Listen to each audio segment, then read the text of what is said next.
I'm gonna fix my camera real quick.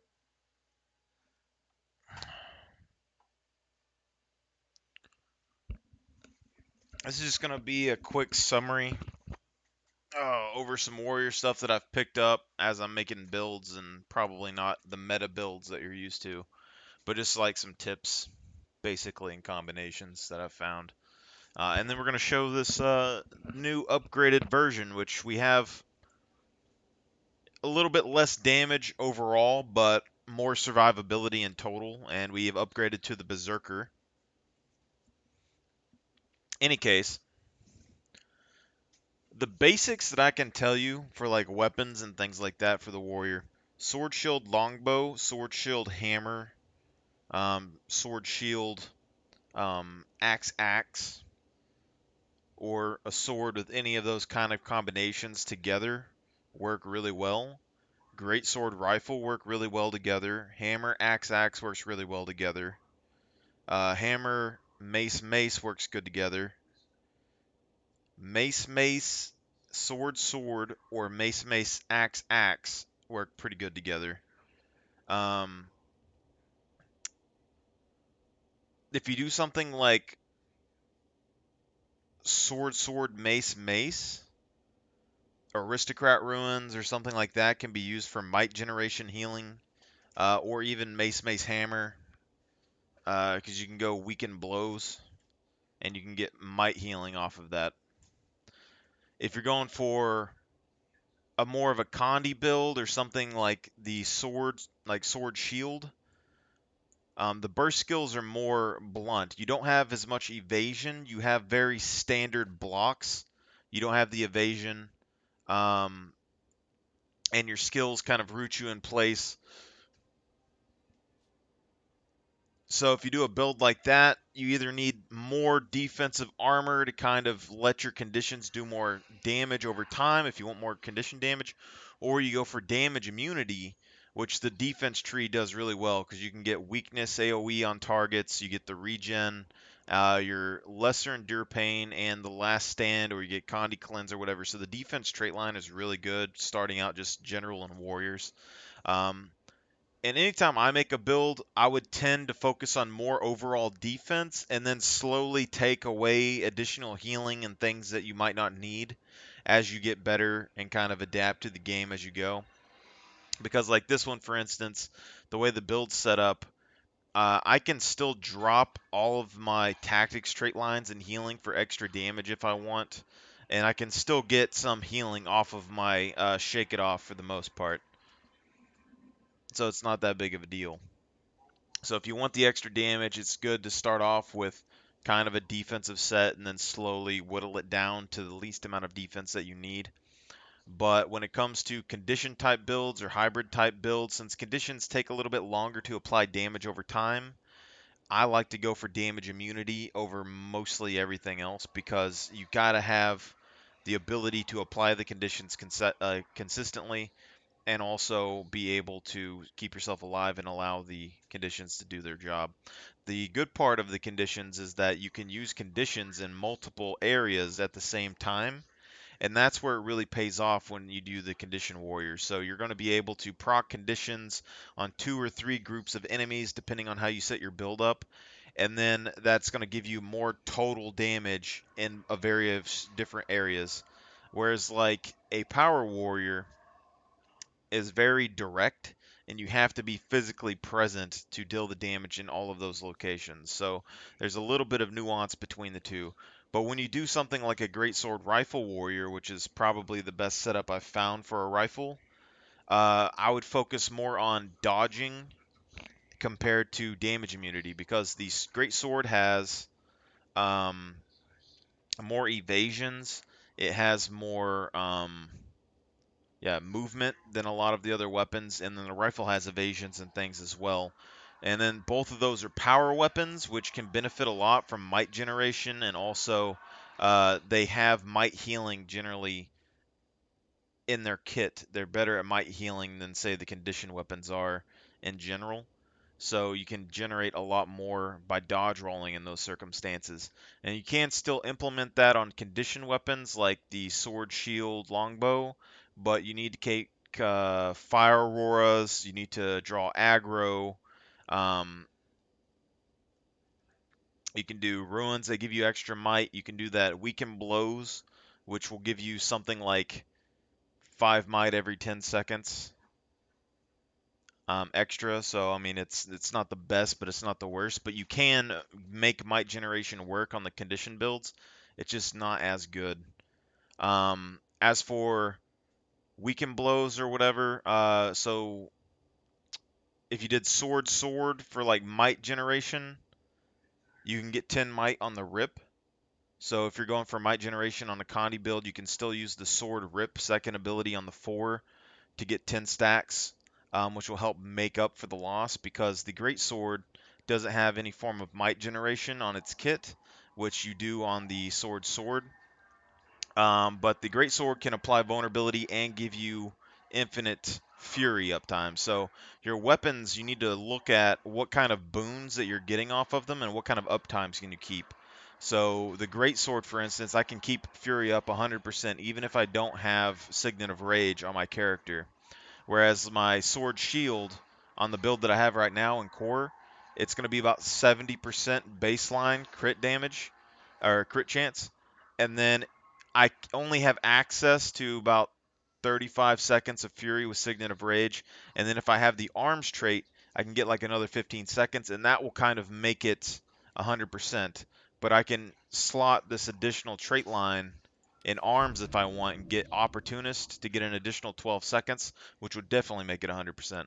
But other builds that don't have boon duration increases, you're not going to have access to 100% uptime on your Fury. So you might just have to have a rotation where you can get your Fury in and out.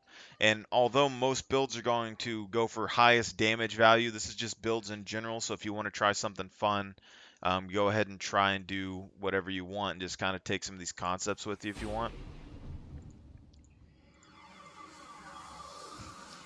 Now, on the flip side of this, things like hammer and mace, their kind of defense value comes from their crowd control. So when you use those, you have more CC. You want to be able to kind of manage and hold people in place. And the interesting concept, if you go mace, sword, or if you go mace, hammer, and you use body blows, every interrupt that you have on an enemy is going to apply weakness. And if you decide to go like a hybrid build, so you go sword, mace, then in the arms trait, in that instance, you could go for dual wielding, which is something you don't like normally see on warriors. And then if you wanted to go berserker later, you could slot arms in the second trait, and then take berserker on the bottom line if you want, which works really well. But the big deal with that is that it's going to give you that 20% damage bonus. But if you use things like aristocrat runes, every time you apply weakness, you'll get might. So if you're trying to generate might for healing, you can go and use aristocrat runes, and your third auto attack on your mace is going to proc that every time. All your stuns and interrupts will proc it every time, and things like that. But the basic concept of the build that I'm going to show you right now, this is the newest build that I'm running. The core version uses arms, and this is hybrid damage, and we go straight across to get 230% crit damage. We can get 100% crit chance or 70% depending on how you set it up. You get additional condition damage for a sword and our bow. You get 100% max stacks vulnerability, which is going to give you 25% increased physical damage and condi damage, and you get the bonus ferocity stacks or furious stacks for additional condition damage. If you go for more of a power build or you want a bursty type build, you can go for burst precision and save your crit chance runs and stuff you want. If you still want to use the sword or whatever with this, you can swap to dual wielding if you want to go mace, sword. It's all really good. But on the core version, we use Signet of Rage. You get like 20 seconds or so of condition or damage immunity for the most part, and then you get 3 additional seconds on your shield stance, and you can bring Fear Me if you want as well for a bar break that helps you break your bars a lot bit easier. It's better in groups and also can be pretty useful at just kind of dispersing enemies or kind of getting um, some more damage immunity off in certain situations. But in this situation, if I don't really want all this extra healing here, say I'm by myself, I can still swap to Phalanx formation if I want, but if I don't care about these extra vigor shouts, this bar doesn't matter. I can go Discipline Tree, I can go extra Condi damage, I can go extra condition removal, I can go extra quickness, extra burst potential, and then up here if I need more Condi removal, I can go for more condition damage and removal here, especially with the bow. So it's very flexible in whatever kind of build situation that you want. But the main defense line that I would take for anything is just defense and warrior. This is the main bulk of healing that you need. Other than this, it's not the biggest deal because the weakness is going to make them have glancing blows on you in general. Um, Adrenal health heals you a lot, especially if you're mobile on the great sword. And then you have damage immunity for 5 seconds here on lesser endure pain. You have 10% reduced damage here as long as you can keep this going. We got 6 seconds of resolution. If you can get any more than that, you're going to keep another 10% damage reduction. The stances just going to give you extra vigor, which means extra dodge rolls if you're going for power, or extra dodge rolls if you're going for condition damage, either way. And then the barriers are just a nice little thing. Gives you additional 3 seconds of damage immunity. So it's not necessarily needed. If you want stability, you can still go for stalwart strength, and if you're going sword, shield, longbow, you can get infinite damage immunity off of this, just rotating back or infinite stability, rotating back and forth between those weapons as long as you hit your skills for the most part. Or you can spec into another trait line like strength and get brave stride, which would also give you infinite stability. However, on the warriors, these don't stack, so if you proc it one time, you need a time when you use your next ability to get the stability back again. So that's something to consider when you're making your builds. It's the big one when you're making your builds.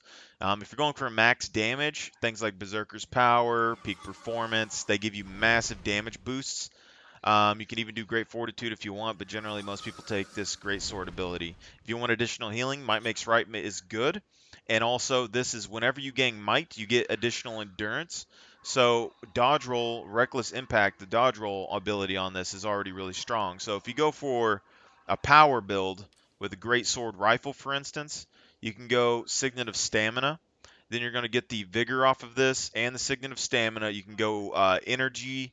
If you want to, like, have more potential dodge rolls and you might not be as strong fighting one enemy, you can go Signal of Energy, and then all of this will give you additional dodge rolls that you can use with your weapons. So you'll have your evasion on your Greatsword 3, you'll have your evasion or rollback on your rifle, then you'll have all of the dodge rolls, you'll have 50% endurance regeneration off of this consistently, and you'll have 50% endurance regeneration off this, and you'll get half your endurance bar off of your signal of endurance on your weapons.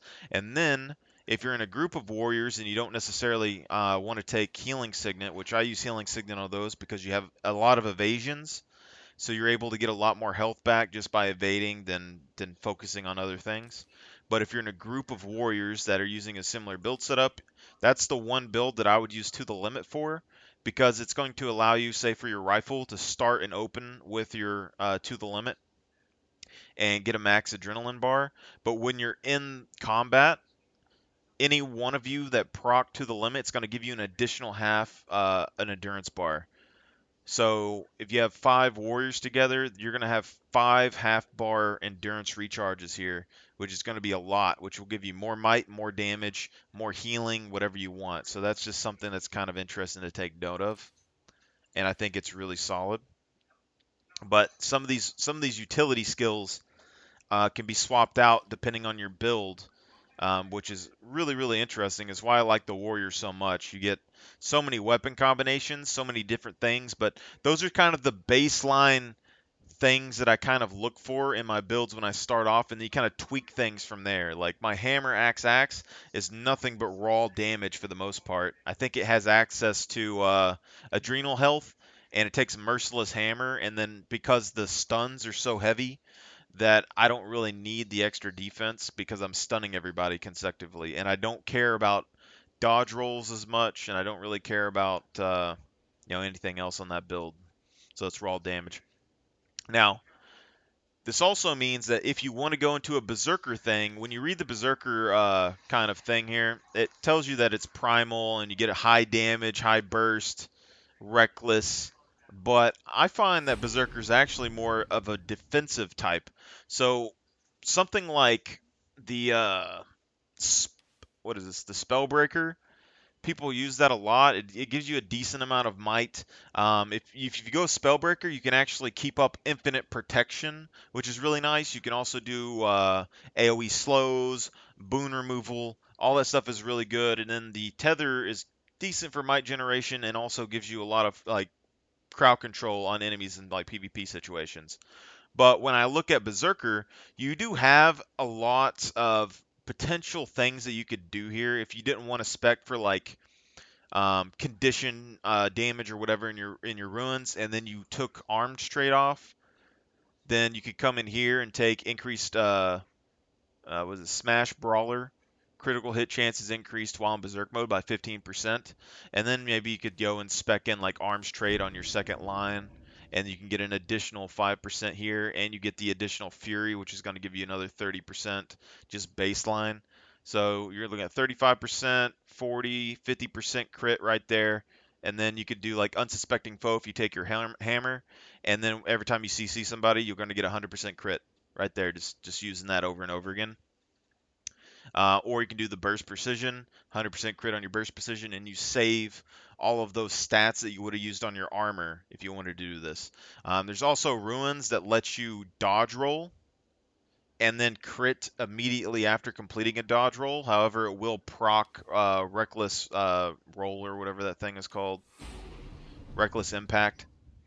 So if you're using the ruins, they give you one free crit after a dodge roll, and you dodge roll into somebody, it will make your dodge roll crit. But you can still use that for like axe, eviscerate, or rifle burst skills or something, so you can max out your power and ferocity.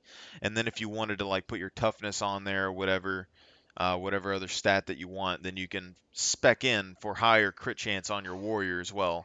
So you can go for maximum DPS over time. You can go for very high, very bursty type damages with your rifle or even axe or great sword, whatever you want, and have really high defense stats if you want. But when it comes to Berserker, this bottom trait line is what we've just changed on this warrior build that I'm using. So if we go back here, I can still keep tactics and keep all of these heal skills activated if I want. But these, without my group healing me,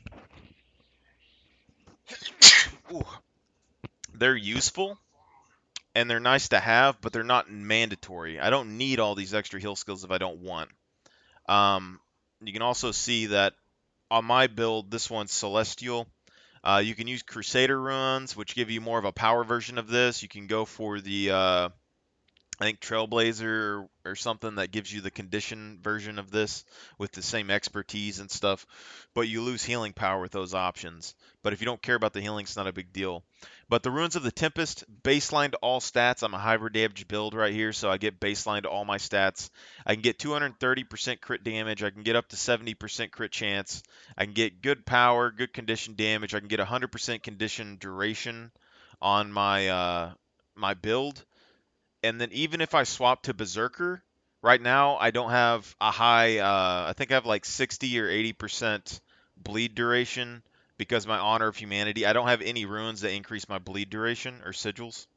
So right here I have the chill because it chills for 2 seconds. So if I'm a group of 5 warriors, we can apply infinite chill to an AoE group of enemies, which is why I put that on there originally. But the core build, you can have 100% bleed and 100% burn duration. And then if you even swap to Berserker and you put the bleed sigil on your sword, and you can even, if you don't want the quickness, you could take the quickness off of the shield and put a 10% condition duration rune there if you want. But you can get 100% bleed and 100% burn on those two things as well. Now, why I think Berserker is potentially the second trait line you would want if you wanted to have a really beefy character without having to worry about your armor values or anything like that is simply because right here. So Savage Instinct, first off, when you use your abilities, you get access to burst skill. When you do that, it gives you quickness and super speed base minimum right off the bat. So if you want to go with the Berserker build and you want to have 100% crit chance or 100% bleed duration or whatever, you don't require this quickness, sigil on the shield. It's not necessary. You can just activate your Berserker mode, and it'll give you 4 seconds of quickness just off the bat, and that's all you really need. But when you come back in here, it'll say activating Berserk mode, breaks stuns, reduces incoming damage for a period of time when entering Berserk mode. So you get 2 seconds of 100% damage negation here, which is why this is how we're getting extra damage negation off. And then if you look back at our ruins, the way that this build works, it has shouts, and it's meant to work with multiple warriors, but it's perfectly fine on its own. And then the Tempest ruins give you 25% additional condition duration, and then you're getting bonuses to all your other stats, which give you a little bit more condition duration. But heal allies within the 360 radius after breaking a stun. It's 1100 health every time that you break a stun with no cooldown. And in this, you can break a stun with Headbutt, you can break a stun with Endure Pain, you can break a stun with Shake It Off, your teammates can break stuns with their Shake It Offs. When you enter Berserk mode, it'll break a stun. Every time you do that, it's going to heal for 1100 flat, no matter what your healing is, basically. And if you wanted to increase this even more, you can put healing signals or whatever on your weapons if you want. You got 2 free slots here that you can put, like Sigil of Water or whatever on there if you wanted to. It's not a big deal. But what makes this a lot better is so you gain a burst of speed when entering Berserk mode. So you're going to get your quickness and you get super speed. All right, on top of that, so you can run people down a lot easier and stuff when this happens. And when we swap to our sword, we're going to do AoE chill, and we'll get the quickness and the super speed, so they're not going to run away from you. And then once your sword procs and gets the cripple, I mean, they're pretty much stuck in your range for a little bit. Also, when you activate your Berserk mode, you'll have a button up here that'll trigger, and you can deactivate it whenever you want. And this is key because when you go for Dead or Alive, gain Blood Reckoning when enter Berserk mode. Now you can see that if we go down to the heal skill, Blood Reckoning is actually the heal skill here, which gives us a minor little bit of healing. It's not that big, 1100, but you convert damage to healing of 33%. So no matter what your thing is, you're going to get that 33% damage. And with condition builds, this means every person that you apply your condition to, and since you can apply your additions to multiple enemies all at the same time, when this triggers, all those burns and bleeds and everything else are going to give you all of that life all at the same time, which is basically going to fill your bar all the way back up to full HP. If you're with the power build, you can roll and like deal damage, or you can just auto attack and deal damage. The whole time you're going to be taking and getting 33% of that damage back. So that's really strong. And it doesn't have the longest duration, but it's not the biggest deal. Then we go here. Berserk mode increases power and condition damage, so you get 178 and 178. But this is actually 300 and 300, so you'll get 300 power and 300 condition damage off of this. So the core version of the build, when you use arms, you're going to get like 600 plus extra condition damage off all these stats, and then you'll get the 25% damage bonus to both physical and condition damage with the vulnerability stacks. Now, if you're using a rifle or something, you don't necessarily need the vulnerability stacks. You can swap over to like Blade Master or Unsuspecting Foe. It doesn't really matter. But vulnerability, even with the rifle, is still good because it gives you more might generation. Now, with Berserker mode, I can go back to strength, or not. I can go back to strength if I want more physical damage. I can go to tactics if I want more healing. I can go to discipline if I want more burst generation. I'll be able to swap back and forth to my weapons more, use my burst skills, my primal skills a lot more, as well as get additional condition removal. Or even things like vengeful return, which can be really good, or crack shot. Um, and then arms if I want to, because when I swap over to Berserker stance, I'm going to lose all this condition damage on my build. And if I take the healing skills, then that's going to be a big loss for me for the most part. And when you look at tactics, we can get Vigorous Shouts, Shake It Off, Soldier's Comfort for the most part. Now, these can trigger once every 10 seconds on my shouts. So it really comes down to how often can you proc these shouts, and is that heal worth it for you? So if in a group of 5 warriors, one of these heal shouts with 5 warriors is 10,000 to 15,000 health every 10 seconds. and that's also the same for it's about 10,000 for Fear Me or whatever else. But then also every stun break that you have, you can get an additional 1100. So even things like Endure Pain, if there's 5 of you next to each other, that's going to be 5,500 health just procking that. Or even activating Berserk Mode or anything. So you're AoE group healing each other for the most part. But if you take and you do, you drop that healing, the extra healing there, these stun breaks are still going to heal me when I use them. I can still get the condition removal if I use them, and I still get access to Dead or Alive. I'm just going to take more damage overall, but I'm also going to heal for more damage that I give out when I go and activate Dead or Alive. So you gang it when you enter Berserk mode. It lasts for 3 seconds, and you get 33% of your damage dealt refunded as healing, which can be a lot. And this will totally max out damage. But the big one is, because when you look at this, you might be tempted to go King of Flames. You get that 33% burning duration, which would go well with your 33% bleed duration on this if you want. But in my build case, my burn duration is already pretty high. This is nerfed down because I'm in the dungeon, but it's basically like 90 something percent duration. So, but if you wanted to keep your sigils off of here, because I have burning duration and condition duration on my longbow, if you take these off and you spec like this, it's going to replace that, which means you can put whatever you want on your bow to use. You want more chill, you want more condition damage, you want some more AoE healing sigils, you want some crit sigils, whatever you want, you can swap it out. It's not a big deal. But then the big one that's pulling this off, because you just look at these final 3, you deal increased strike damage is a 25% strike damage. So if you're going for more of a physical damage build, a 25% damage bonus is pretty big. Like my hammer axe build, for instance, can have like 200% damage increase just baseline, and this will give you like another 25%. The other one, if you're going to use like a rifle, for instance, on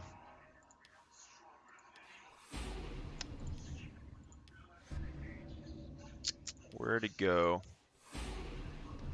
So if you're using a rifle, for instance, and you don't necessarily want to lose all your healing or just any physical weapon, you can go and do Warrior's Cunning, and it only takes effect up to the first, after 80% life, you lose this bonus. But if you're bursting someone down, especially like in a PvP type situation, there's 25 additional extra damage when they're above 80% health. So your first shot, if you're sniping somebody, you can do massive amount of damage with this. And then if you want to do this Bloody Roar, you can get 50% just with those two together. And then you got to look at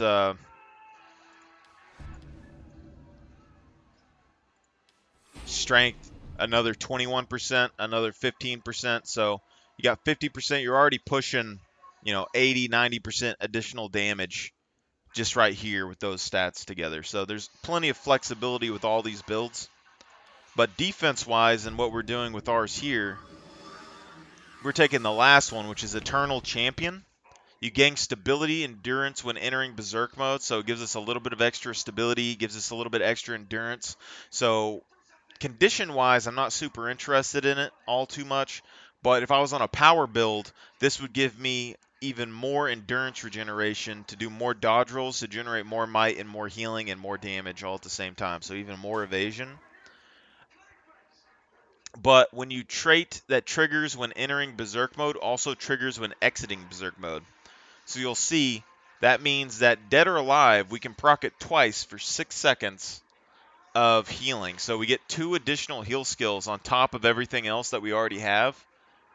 And then we're going to get the 3 seconds to 4 seconds of quickness and super speed again. And then we're going to be able to get Feel No Pain again. So every time that you enter Berserk mode or exit Berserk mode, you're going to get 2 seconds of damage immunity along with 3 seconds of 33% of your damage is returned to you as healing. And you can choose when to leave Berserk mode at any point to activate this additional healing again. So what happens here is it frees up whatever you want. If you want to get rid of Defiant Stance or whatever, it's up to you. But currently, we're going to get 5 seconds of damage immunity here.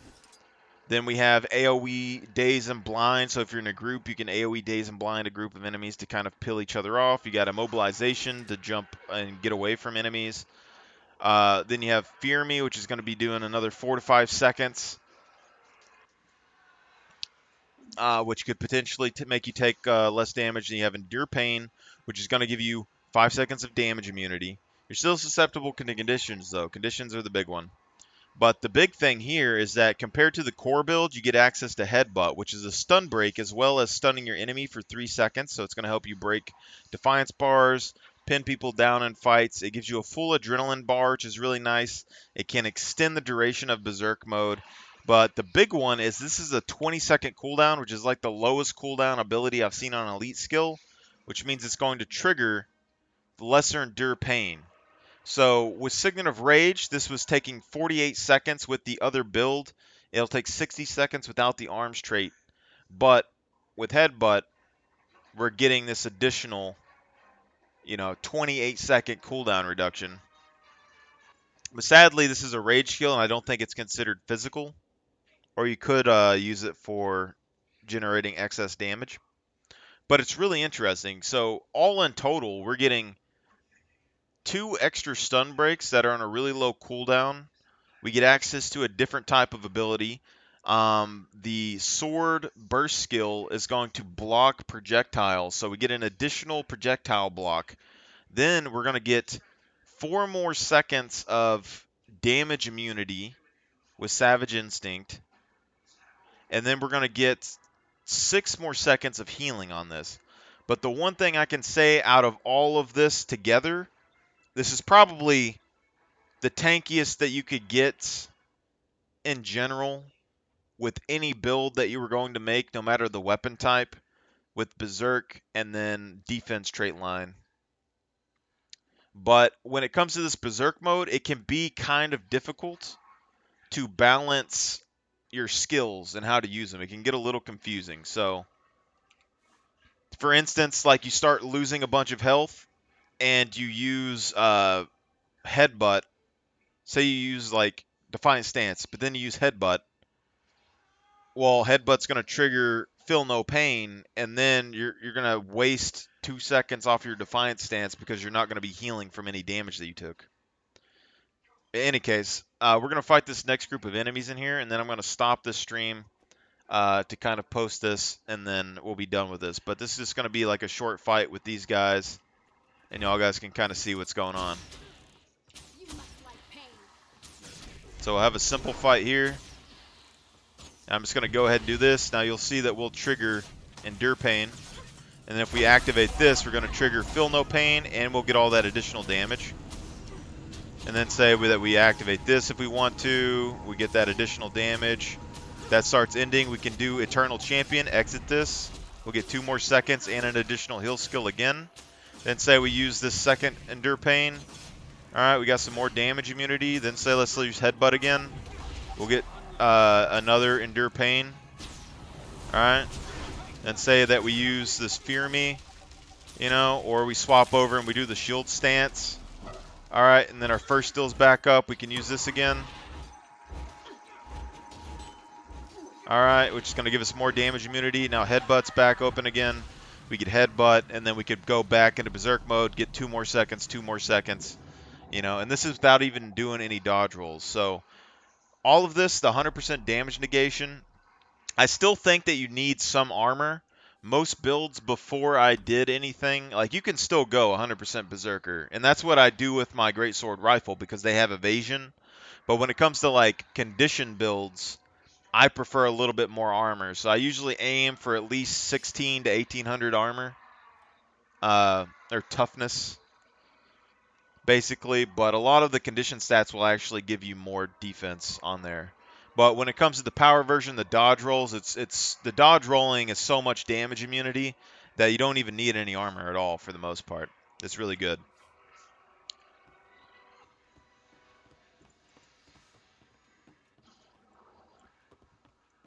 But damage immunity trumps anything. Condition damage is going to be the big one here.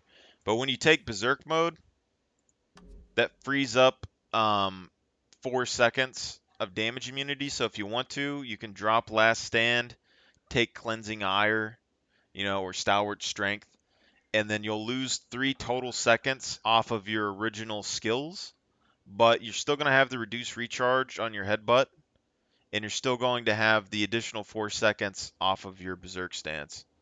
So if you need more Condi Cleanse, you can spec it here. If you need even more, you can go for Discipline, and then you'll still have Shake It Off, and if you have more warriors with you, you'll get additional condition removals, or you can put Sigils on for additional weapon condition removal. But overall, conditions are going to be your main threat with the build because they still go through your Endure Pain and stuff. That's the big one.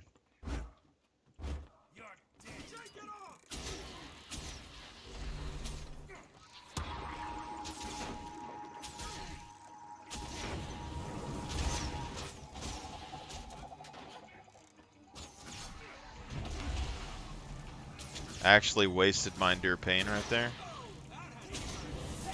That's alright.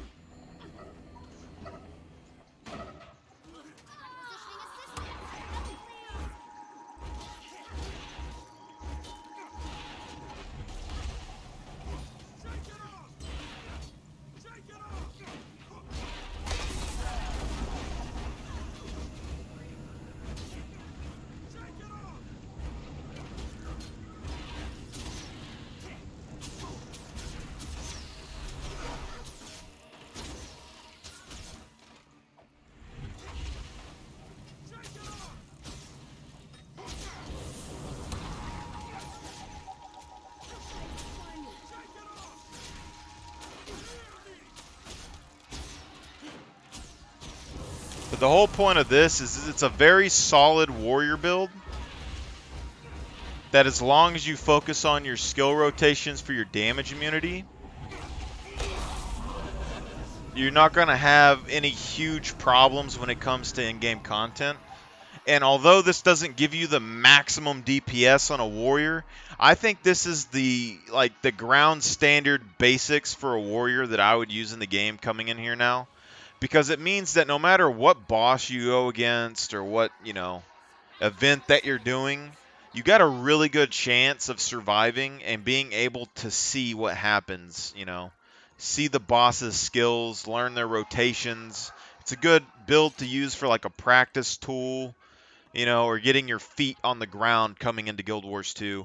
So overall, I think it's a really, really solid build just to get your grasp in the game and not have to worry too much about having to die. And I would trust even brand new players in a group using this build together. I would trust them going into any content, even without a healer. I think it would be fine. And yeah, for the most part, give it a shot if you want to. Again, it's just Celestial runes. You can use Crusader runes. You can use the Trailblazer or whatever that other version is runes.